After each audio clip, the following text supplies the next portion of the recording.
Hello, আসসালামু আলাইকুম প্রিয় বন্ধুরা, কেমন আছেন সবাই? আশা করি সবাই ভালো আছেন। আপনাদের সামনে আজকে কিছু গুরুত্বপূর্ণ বিষয়ে কথা বলবো, যেটা ইতিমধ্যেই আমরা দেখতেছি যে বাংলাদেশে কিছু ঘটে যাওয়া একটি দুর্ঘটনা, যেটা আজকে আমরা লুটপাট রাজকতার মধ্যে আমরা অতিবাহিত করছি আমাদের এই দিনগুলি। সিলেটের ভোলাই যে বাংলাদেশের একটি পর্যটন কেন্দ্র ছিল, তা আজকে বিলীন হয়ে গেছে।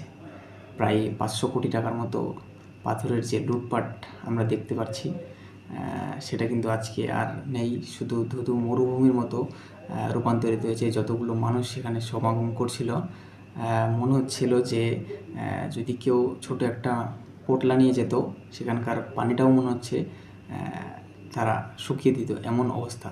বর্তমান সময়ে বাংলাদেশের যে অবস্থাটুকু যাচ্ছে, এরকম লুটপাটের মধ্য দিয়েই কিন্তু আমরা দেখতে পাচ্ছি।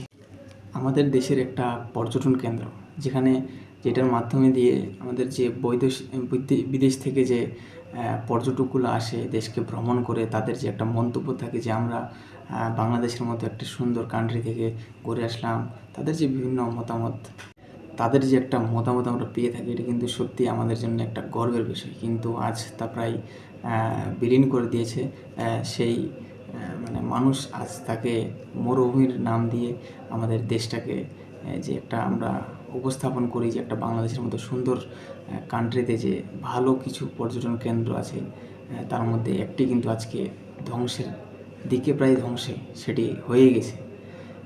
একটা দেশের বাহ্যিক দিক থেকেও কিন্তু তাকে রিপ্রেজেন্ট করা যায় যে দেশটি কত সুন্দর, বা দেশের মানুষ কীরকম, তারপরে দেশের মানুষ কীরকম উন্নতির দিকে ধাবিত হচ্ছে। তবে আজকে আমরা দেখতেছি বাংলাদেশের মানুষ মানে তাদের মনে যে কতটা নিকৃষ্ট বা কতটা পচন ধরে আছে, তা এই লুটপাটের মাধ্যমে বোঝা যাচ্ছে। যে সামান্য পাথরটুকু লুটপাটের মাধ্যমে তারা ভোগবিলাসিতার স্বপ্ন দেখতেছে। তো এরকম করে কিন্তু দেশ একদিন সত্যি ধ্বংস হয়ে যাবে। আর এই দেশ যেভাবে শাসন করতেছিল ইংরেজরা, 100 বছর শাসন করে গেছে, সেভাবেই কিন্তু বৈদেশিকভাবে যে মানুষ আছে আন্তর্জাতিকভাবে, তারাও একসময় দখলদারি করে এই দেশকে শাসন করবে, শুধু আপনাদের মতো কিছু নিকৃষ্ট মানুষের জন্যে।